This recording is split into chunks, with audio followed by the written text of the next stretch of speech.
Hello viewers আপোনালোকে চাই আছে আমাৰ ইউটিউব চেনেল আসাম অসমীয়া পোনপ্ৰথমে মই সকলোকে মোৰ চেনেলৰ আন এক ভিডিঅ'লৈ স্বাগতম জনাইছোঁ। আজি মই ইয়াতে আলোচনা কৰিম ক্লাছ 10 ৰ বিজ্ঞান বিষয়ৰ 8 নম্বৰ পাঠ অৰ্থাৎ জীৱই কেনেকৈ বংশ বিস্তাৰ কৰে তাৰ ওপৰত। গতিকে ইয়াৰ আগতে মই ইয়াৰ ওপৰত আৰু এটা ভিডিঅ' বনাইছিলোঁ, সেইটো মই ডেছক্ৰিপশ্যনত লিংক দি দিছোঁ, তাৰ পৰা আপোনালোকে চাই ল'ব। গতিকে পলম নকৰাকৈ আৰম্ভ কৰোঁ আজিৰ ভিডিঅ'টো।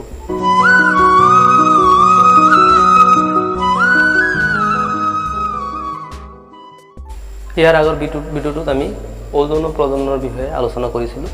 আজি আমি যৌন প্ৰজননৰ বিষয়ে আলোচনা কৰিম। গতিকে যৌন প্ৰজননত আমি কি কি আলোচনা কৰিব লাগিব গোটেইখিনি ইয়াতে লিখা আছে। প্ৰথমতে আমি পৰিচয় অৰ্থাৎ ইন্ট্ৰডাকশ্যন পঢ়িম, যেটো তোমাৰ কিতাপত আছে 8.3.1। তাৰপিছত 8.3.2 অৰ্থাৎ সপুষ্পক উদ্ভিদৰ যৌন প্ৰজননৰ বিষয়ে আমি পঢ়িম, অৰ্থাৎ sexual reproduction in flowering plants. ইয়াৰ পিছত আহিব 8.3.3 মানুহৰ প্ৰজনন ৰিপ্ৰডাকশ্যন ইন হিউমেন বিংছ। ইয়াতে আমাৰ 4টা পইণ্ট আছে, যেনেকৈ পুংজননতন্ত্ৰ মেল ৰিপ্ৰডাক্টিভ ছিষ্টেম, স্ত্ৰী জননতন্ত্ৰ, ঋতুচক্ৰ আৰু জনন স্বাস্থ্য। গতিকে আজি এই ভিডিঅ'টোত মই গোটেইখিনি আলোচনা নকৰোঁ। আজি এই ভিডিঅ'টোত এই দুটা পইণ্টহে আলোচনা কৰিম, পৰিচয় আৰু সপুষ্পক উদ্ভিদৰ যৌন প্ৰজনন। ইয়াতে প্ৰথমতে কি আছে, যৌন প্ৰজননত আমি প্ৰথমতে পৰিচয়টো জানি ল'ম।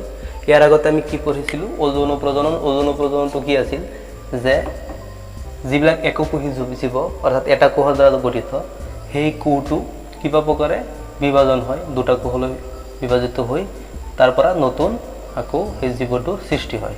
ঠিক সেইদৰে এইটো আকৌ দুবাৰ বিভাজিত হ'ব, অৰ্থাৎ তাৰপিছত হ'ব 4টা। এনেকৈ লাহে লাহে কি হয়, এককোষী জীৱৰ দেহত বংশ বিস্তাৰ হৈ থাকে। আৰু এককোষী জীৱত এই বংশ বিস্তাৰ প্ৰক্ৰিয়াটো আমি অযৌন প্ৰজনন ইয়াৰ আগত যিটো পাৰ্ট আছে তাত পঢ়িছিলোঁ। এতিয়া যিটো যৌন প্ৰজনন হয়, যৌন প্ৰজননত এককোষী নহয়, ইয়াতে বহুকোষী জীৱ দেহত হোৱা দেখা যায়। তো গতিকে আগতে আমাৰ এটা কোষৰ পৰাই বংশ বিস্তাৰ হৈছিলে, প্ৰজনন সম্পন্ন হৈছিল, কিন্তু ইয়াতে এটা কোষৰ দ্বাৰা কেতিয়াও প্ৰজনন সম্পন্ন নহ'ব। যেনেকৈ যদি আমি উদাহৰণ হিচাপে লওঁ যে ষাঁড় গৰু এটা আমি বিবেচনা কৰোঁ, তেনেহ'লে আমি যদি ভাবোঁ যে ষাঁড় গৰুৰ পৰা নতুন এটা গৰুৰ জন্ম হ'ব বুলি, তেনেহ'লে কেতিয়াও নতুন কি নহয়, গৰুৰ জন্ম নহয়। ইয়াৰ উপৰিও যদি আমি মাইকী কুকুৰৰ কথা চিন্তা কৰোঁ যে মাইকী কুকুৰ এটাৰ পৰা নতুন এটা কুকুৰ সৃষ্টি হ'ব, সেইটো কেতিয়াও সম্পন্ন নহয়। কাৰণ কেৱল ষাঁড় গৰুৰ দ্বাৰা নতুন গৰু উৎপন্ন হ'ব নোৱাৰে, জন্ম হ'ব নোৱাৰে, বা কেৱল মাইকী কুকুৰৰ পৰাও এটা নতুন কুকুৰৰ জন্ম হ'ব নোৱাৰে। ইয়াতে দুটা জন্তু কি হ'ব লাগিব, দুটা জন্তুৰ প্ৰয়োজন হ'ব নতুন এটা জন্তুৰ সৃষ্টি হ'বৰ কাৰণে। যেনেকৈ কুকুৰৰ ক্ষেত্ৰত যদি ক'ব যাওঁ, কি লাগিব, এটা মতা কুকুৰ আৰু মাইকী কুকুৰৰ পৰাহে এটা নতুন কুকুৰৰ সৃষ্টি হ'ব পাৰে। এই যে দুটা কোষ একলগ হৈছে, এই দুটা কোষ একলগ হৈ পেলাই যিটো প্ৰজনন সম্পন্ন হয় তাকে কোৱা হয় যৌন প্ৰজনন। অৰ্থাৎ যৌন প্ৰজনন হৈছে যি প্ৰজনন প্ৰক্ৰিয়াত দুটা কোষ জড়িত থাকে, সেই প্ৰজননটোক কোৱা হয় যৌন প্ৰজনন। আৰু সেই কোষ দুটা কি কি আমি ইয়াতে আলোচনা কৰিম। এতিয়া প্ৰথমতে আমি আগৰ পাৰ্টত আলোচনা কৰিছিলোঁ ডিএনএৰ কথা। DNA, deoxyribonucleic acid. DNA ক'ত থাকে, এটা কোষৰ কোষ কেন্দ্ৰত ক্ৰমজমত কি থাকে, ডিএনএ থাকে। ডিএনএ কি কৰে, ডিএনএ হৈছে বংশগতিৰ বাহক। অৰ্থাৎ ডিএনএ পিতৃ মাতৃৰ পৰা চৰিত্ৰসমূহ, কেৰেক্টাৰিষ্টিকসমূহ ক'লৈ লৈ যায়, সন্তানৰ দেহলৈ লৈ যায়। যেনেকৈ মানুহৰ পৰা মানুহৰ জন্ম হয়, গৰুৰ পৰা গৰু জন্ম হয়, ছাগলীৰ পৰা ছাগলীৰ জন্ম হয়। এই কামটো কোনে কৰে, ডিএনএ কৰে। কেনেকৈ, ডিএনএ প্ৰতিলিপি হয়, ডিএনএ কপি হয়। এতিয়া আমি যদি ইয়াতে কথা এটা বিবেচনা কৰোঁ, তেনেহ'লে দুটা কোষ, দুটা প্ৰাণী জড়িত হৈ থাকে। গতিকে আমি জানো আমাৰ দেহত 46 ক্ৰমজম থাকে। গতিকে 46 ক্ৰমজম হ'লে ইয়াতে যদি 46 গোটেইখিনি ক্ৰমজম একলগ হৈ যায়, তেনেহ'লে ডিএনএৰ সংখ্যা ডবল হৈ গৈ থাকিব। আৰু এটা সময়ত পৃথিৱীত ডিএনএৰ পৰিমাণ বহুত বেছি হৈ যাব। গতিকে এইটো এটা সমস্যাৰ সৃষ্টি হয়। গতিকে এই সমস্যাটো সমাধান কেনেকৈ হয়, প্ৰত্যেকটো জীৱৰ পৰা ইয়াতকৈ আধা অৰ্থাৎ 23 আৰু ইয়াৰ পৰা কি আহিব 23 ক্ৰমজম একলগ হ'ব, হৈ পেলাই নতুন এটা জীৱৰ সৃষ্টি কৰিব। এনেকৈ ক্ৰমজমসমূহ একলগ হৈ পেলাই নতুন এটা জীৱৰ সৃষ্টি হয়। এতিয়া এই যে দুটা কোষ মিলিত হৈ পেলাই নতুন জীৱৰ সৃষ্টি হৈছে, এই কোষ দুটা কি কি হ'ব পাৰে। এটা হ'ব পুংজনন কোষ, যিটো পুৰুষৰ পৰা আহে, পুংজনন কোষ। আৰু এটা হ'ব কি স্ত্ৰী জনন কোষ স্ত্ৰী জনন কোষ অৰ্থাৎ পুংজনন কোষ আৰু স্ত্ৰী জনন কোষ মিলন হ'লে যি নতুন প্ৰজন্মৰ সৃষ্টি হয় আৰু এই যেটো প্ৰক্ৰিয়া এই প্ৰক্ৰিয়াটো কোৱা হয় প্ৰজনন প্ৰক্ৰিয়া বা সেক্সুৱেল ৰিপ্ৰডাকশন পুংজনন কোষটো কোৱা হয় যদি কওঁ আমি কি বুলি কম শুক্ৰাণু আৰু যেটো স্ত্ৰী জনন কোষ এটো হ'ব ডিম্বাণু গতিকে এটা মনত ৰাখিব লাগিব পুংজনন কোষ শুক্ৰাণু আৰু স্ত্ৰী জনন কোষ ডিম্বাণু এই দুটা মিলিত হ'লে নতুন এটা জীৱৰ সৃষ্টি হ'ব পাৰে নতুন এটা প্ৰাণীৰ সৃষ্টি হ'ব পাৰে আৰু যাকে কোৱা হয় এই প্ৰক্ৰিয়াটো কোৱা হয় যৌন প্ৰজনন প্ৰক্ৰিয়া এটা যৌন প্ৰজনন প্ৰক্ৰিয়া বহুকোষী জীৱৰ ক্ষেত্ৰত হয় উদ্ভিদৰ ক্ষেত্ৰতো হয় বা বিভিন্ন ধৰণৰ প্ৰাণীৰ ক্ষেত্ৰত এই প্ৰজনন হোৱা দেখা যায় গতিকে আমি ইয়াতে পৰিচয়টো থুলমূলকৈ ইয়াতে বেছিক যিটো ডেফিনেশ্যন সেইটো আমি কেনেকৈ ক'ম যে যি প্ৰজনন প্ৰক্ৰিয়াত দুটা কোষ জড়িত থাকে আৰু সেই দুটা কোষ মিলি পেলাই নতুন এটা কোষৰ সৃষ্টি হয় অপত্য কোষৰ সৃষ্টি হয় সেই প্ৰক্ৰিয়াটো কোৱা হয় যৌন প্ৰজনন সেক্সুৱেল ৰিপ্ৰডাকশন ইয়াৰ পিছত আমি চাম 8.3.2 কিতাবত আছে সুপুষ্পক উদ্ভিদৰ যৌন প্ৰজনন ৰিপ্ৰডাকশন in sexual ৰিপ্ৰডাকশন in flowering plants যদি আমি এটা ফুল বিবেচনা কৰোঁ জবা ফুল তাতে আমি কেইটামান অংশ দেখা পাম পাহি বেটুপাত পুংকেহৰ স্ত্ৰীকেহ তোমাৰ যেটো ক্লাছ 10 ৰ কিতাপ আছে কিতাপত এই ফুলৰ ছবিটো দিয়া আছে আৰু পৰীক্ষাত ফুলৰ ছবিটো আহি থাকে এই চিত্ৰটো আমি আঁকিব শিকিব লাগিব ধুনীয়াকৈ গতিকে ইয়াতে কি থাকে পাহি বেটুপাত পুংকেহৰ আৰু স্ত্ৰীকেহৰ এই যেটো পাহি আৰু বেটুপাত আছে এই কেইটা প্ৰজননৰ লগত জড়িত নহয় কিন্তু পুংকেহৰ আৰু স্ত্ৰীকেহৰ এই দুটা অংশ প্ৰজননৰ লগত জড়িত পুংকেহৰত পুংজনন কোষ আৰু স্ত্ৰীকেহৰত থাকে কি স্ত্ৰী জনন কোষ তে পুংকেহৰত কি থাকে পুংকেহৰত থাকে পৰাগধানী আৰু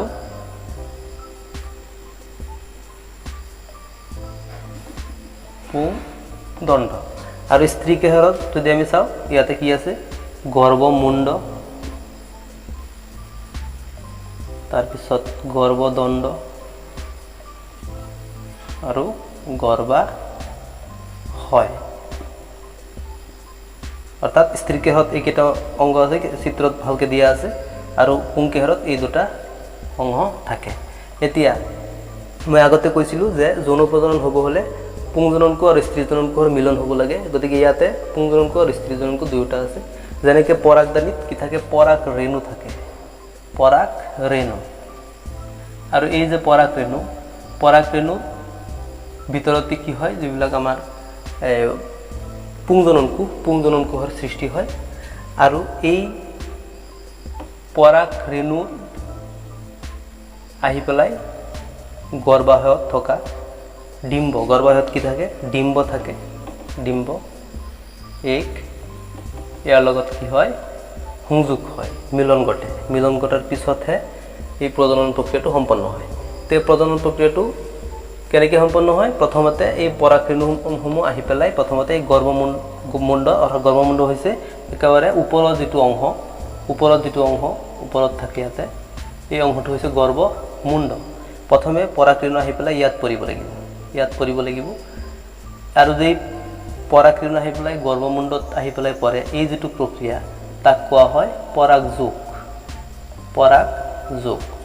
পৰাগ ৰেণু আহি পেলাই যোগ হৈছে যাক কোৱা হয় পৰাগযোগ আৰু পৰাগযোগটো দুই ধৰণৰ হ'ব পাৰে এই যেটো কিতাপত ফুল দিয়া আছে এই ফুলটো এটা ফুলৰ ভিতৰতেই পুংজনন কোষ আৰু স্ত্ৰী জনন কোষ দুয়োটা আছে অৰ্থাৎ এটা ফুলৰ ভিতৰতেই পুং ৰেণুসমূহ আহি পেলাই ক'ত পৰিব পাৰে গৰ্ভমুণ্ডত পৰিব পাৰে বা গৰ্ভাশয়লৈ যাব পাৰে অৰ্থাৎ এটা ফুলতেই কামখিনি সম্পন্ন হয় অৰ্থাৎ নিজৰ মাজতেই কি হৈছে গোটেইখিনি কাম হৈ আছে এটা ফুলৰ মাজতেই সেইকাৰণে এই যেটো পৰাগযোগ তাক কোৱা হয় স্বপৰাগযোগ ইংৰাজীত ক'ব সেল্ফ পলিনেশ্যন আৰু যদি এটা ফুলৰ ভিতৰত কেৱল কি থাকে পুংজনন কোষ থাকে বা এটা ফুলত কেৱল স্ত্ৰী জনন কোষ থাকে তেনেহ'লে এইটো হ'ব কি একলিংগী সেইকাৰণে বেলেগ ফুলৰ পৰা পৰাগ ৰেণু আহি পেলাই ক'ত পৰিব লাগিব এই গৰ্ভাশয়ত বা গৰ্ভমুণ্ডত আহি পৰিব লাগিব যদি বেলেগ ফুলৰ পৰা আহিবলগীয়া হয় তেনেহ'লে এই যেটো পৰাগযোগ হ'ব এই পৰাগযোগক ক'ব ইতৰ পৰাগযোগ আৰু ইংৰাজীত ক'ব কি ক্ৰছ পলিনেশন। অর্থাৎ ইয়াতে কি হল, সেলফ পলিনেশন হয়েছে যে এটা ফুলের ভিতরতেই পুংজনক আর স্ত্রীজনক দুটা থাকে আৰু ইয়াৰ মাজতে কি হয় প্ৰজনন সম্পন্ন হয়, তাক কোৱা হয় স্বপৰাগযুগ। আৰু যদি এটা ফুলত নাথাকে বেলেগ এটা ফুলৰ পৰা পুংৰেণু আহি পেলাই সেই ফুলটোত পৰিবলগীয়া হয়, বেলেগৰ পৰা আহিবলগীয়া হয়, তেনেহ'লে তাক ক'ব ইতৰপৰাগযুগ বা ক্ৰছ পলিনেশন। এতিয়া বেলেগ ঠাইৰ পৰা বস্তু এটা যদি আহিবলগীয়া হয় তেনেহ'লে যিকোনো এটা মাধ্যমৰ দৰকাৰ পৰিব। যেনেকৈ আমি এঠাইৰ পৰা আন ঠাইলৈ যাব হ'লে গাড়ীৰে যাওঁ বা চাইকেলেৰে যাওঁ, ঠিক সেইদৰে এই পৰাগৰেণু কেনেকৈ আহিব? পৰাগৰেণু আহিবৰ কাৰণে কিছুমান কাৰকৰ প্ৰয়োজন হয়, যেনেকৈ বতাহত উৰি উৰি আহি পেলাই পৰিব পাৰে। তাৰপিছত বিভিন্ন ধৰণৰ প্ৰাণীৰ দ্বাৰাও হ'ব পাৰে, যেনেকৈ যদি আমি ধৰোঁ পখিলা যদি উৰি উৰি গৈ পেলাই পুংৰেণু কিবা এটা ফুলত পৰিছে আৰু তাৰ পৰা পুংৰেণুসমূহ তাৰ গাত লাগি আহি পেলাই আকৌ সি আহি পেলাই যদি য'ত স্ত্ৰী কেহৰ আছে তাত পৰিছে, তেনেহ'লে সেই পৰাগৰেণুসমূহ গৰ্ভমণ্ডলত লাগি যায় আৰু এই প্ৰজনন কাৰ্যটো সম্পন্ন হয় প্ৰাণীৰ দ্বাৰা। আৰু এটা হ'ব পানীৰ দ্বাৰাও কি হ'ব পাৰে, এই কাৰ্যটো সম্পন্ন হ'ব পাৰে। এই কাৰকসমূহ মনত ৰাখিব লাগিব, পৰীক্ষাত আহে যে ইতৰপৰাগযুগ হোৱা কেইটামান কাৰক ইতৰপৰাগযুগ সম্পন্ন হ'বলৈ প্ৰয়োজন হোৱা কিছুমান কাৰকৰ নাম লিখা, বতাহ, প্ৰাণী, পানী, এইবিলাক আমি উদাহৰণ দিব লাগিব। এতিয়া এই পৰাগযুগ হৈ গ'ল। পৰাগযুগ হোৱাৰ পিছত এই পৰাগৰেণুসমূহ গৈ পেলাই গৰ্ভাশয়ত পৰিব। গৰ্ভাশয়ত কি থাকে, ডিম্বকৰ ভিতৰত এক থাকে, ডিম্ব থাকে বা এক থাকে। এই একৰ লগত গৈ পেলাই এই পৰাগৰেণু কি হয়, মিলিত হয়। আৰু এই মিলিত হোৱা যিটো প্ৰক্ৰিয়া তাক কোৱা হয় নিহেচন, ফাৰ্টিলাইজেশ্যন। গতিকে আমি পৰাগযুগ কি পালোঁ যে পৰাগৰেণু আহি পেলাই গৰ্ভমণ্ডলত যিটো পৰাগ পৰে সেই প্ৰক্ৰিয়াটো হৈছে পৰাগযুগ। আৰু নিহেচন হৈছে পৰাগৰেণু গৈ পেলাই ডিম্বকৰ লগত মিলিত হোৱা যিটো প্ৰক্ৰিয়া, অৰ্থাৎ পুংজননকো আৰু স্ত্ৰীজননকো মিলিত হোৱা যিটো প্ৰক্ৰিয়া, সেই প্ৰক্ৰিয়াটো হৈছে নিহেচন। গতিকে নিহেচন হোৱাৰ পিছত যিটো কোষৰ সৃষ্টি হয়, অৰ্থাৎ পুংজননকো আৰু স্ত্ৰীজননকো মিলিত হোৱাৰ পিছত যিটো কোষৰ সৃষ্টি হয় প্ৰথম অৱস্থাত দুটা মিলি পেলাই, তাক কোৱা হয় যোজন কোষ। আৰু এই কোষটো লাহে লাহে বিভাজিত হৈ সেল ডিভিজন হৈ পেলাই এইটো ভ্ৰূণৰ সৃষ্টি কৰে। আৰু এই ভ্ৰূণটোৰ ভিতৰত কি সোমাই থাকে, ভৱিষ্যতে যি নতুন এটা উদ্ভিদ হোৱাৰ যি ক্ষমতা এই ভ্ৰূণৰ ভিতৰত সোমাই থাকে। আৰু ভ্ৰূণৰ চাৰিওফালে এটা ডাঠ আৱৰণৰ সৃষ্টি হয়। আৰু এই আৱৰণ সৃষ্টি হৈ পেলাই ইয়াতে এটা কিহৰ সৃষ্টি কৰে, বীজৰ সৃষ্টি কৰে। বীজ ইংৰাজীত কি কয়, চিডৰ সৃষ্টি কৰে। আৰু লাহে লাহে কুবিভাজন হৈ এটা ইয়াতে ফলৰ সৃষ্টি হয়। তো এনেকৈ ইয়াতে এটা ফলৰ সৃষ্টি হয়। ফলৰ সৃষ্টি হোৱাৰ পিছত এই বীজটো যে আছে ভিতৰত ভ্ৰূণ থাকে, ভ্ৰূণৰ ভিতৰত নতুন এটা জীৱ সৃষ্টি হোৱাৰ ক্ষমতা থাকে। আৰু এইটো যদি আমি মাটিত ৰুই দিওঁ বা মাটিত পৰি যায়, তেনেহ'লে তাৰ পৰা এটা নতুন গছৰ সৃষ্টি হ'ব পাৰে। তো এনেকেই সপুষ্পক উদ্ভিদৰ যৌন প্ৰজনন সম্পন্ন হয়। গতিকে ইয়াত আমি কি মনত ৰাখিব লাগিব যে সপুষ্পক উদ্ভিদৰ ক্ষেত্ৰত এটা ফুলত থকা বিভিন্ন অংশ, যেনেকৈ পাহি, বেটুপাত, পুংকেশৰ, স্ত্ৰীকেশৰ। পুংকেশৰত থাকে পৰাগদানী, পুংদণ্ড। পৰাগদানীত পৰাগৰেণু থাকে য'ত পুংজনন কোষ সোমাই থাকে। তাৰপিছত স্ত্ৰীকেশৰত থাকে গৰ্ভমুণ্ড, ওপৰৰ অংশটো। তাৰপিছত এইটো হ'ল গৰ্ভদণ্ড আৰু গৰ্ভাশয় থাকে তলত। গৰ্ভাশয়ৰ ভিতৰত ডিম্বক থাকে, ডিম্বকৰ ভিতৰত ডিম থাকে, অৰ্থাৎ এক থাকে। ইয়াৰ পিছত এই পৰাগৰেণু আহি পেলাই গৰ্ভমুণ্ডত পৰিব লাগিব।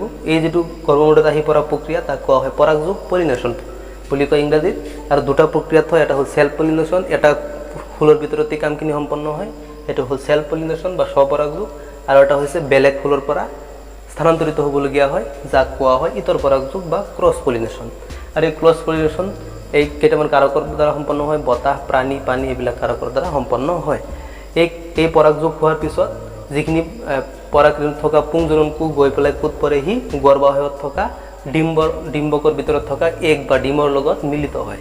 আৰু এই মিলিত হোৱা যিটো প্ৰক্ৰিয়া তাক কোৱা হয় নিহেচন, অৰ্থাৎ পুংজনন কোষ আৰু স্ত্ৰীজনন কোষ মিলন হোৱা যিটো প্ৰক্ৰিয়া তাক কোৱা হয় নিহেচন, ফাৰ্টিলাইজেশ্যন। নিহেচন হোৱাৰ পিছত যিটো কোষৰ সৃষ্টি হয় যাক কোৱা হয় যোজন কোষ। আৰু এই কোষটো লাহে লাহে বিভাজিত হৈ পেলাই ভ্ৰূণৰ সৃষ্টি হয়। ভ্ৰূণৰ চাৰিওফালে এটা ডাঠ আৱৰণৰ সৃষ্টি হয় যাক কোৱা হয় বীজ।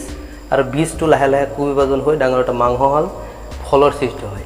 আৰু এই বীজৰ ভিতৰত থকা ভ্ৰূণটোত কি সোমাই থাকে, ভৱিষ্যতে জন্ম হোৱা এটা উদ্ভিদৰ গোটেইখিনি অংশ ইয়াতে সোমাই থাকে। আৰু যেতিয়া ফলটো সম্পূৰ্ণ হৈ যায় তেতিয়া এই অংশবিলাক পাহি, বেটুপাত, পুংজনন কোষ, পুংকেশৰ স্ত্ৰীকেশৰ এই অংশবিলাক কি হৈ যায় সৰি পৰে শুকাই যায় আৰু সৰি পৰে গতিকে এইখিনি সপুষ্পক উদ্ভিদৰ প্ৰজনন ইয়াৰ পিছত মই মানুহৰ যেটো প্ৰজনন sexual reproduction in human being ইয়াৰ পিছৰ ভিডিঅ'টোত মই বাকিখিনি ইয়াতে আলোচনা কৰিম গতিকে আজিৰ কাৰণে ইমানেই মোৰ ভিডিঅ'টো চোৱাৰ কাৰণে সকলোকে ধন্যবাদ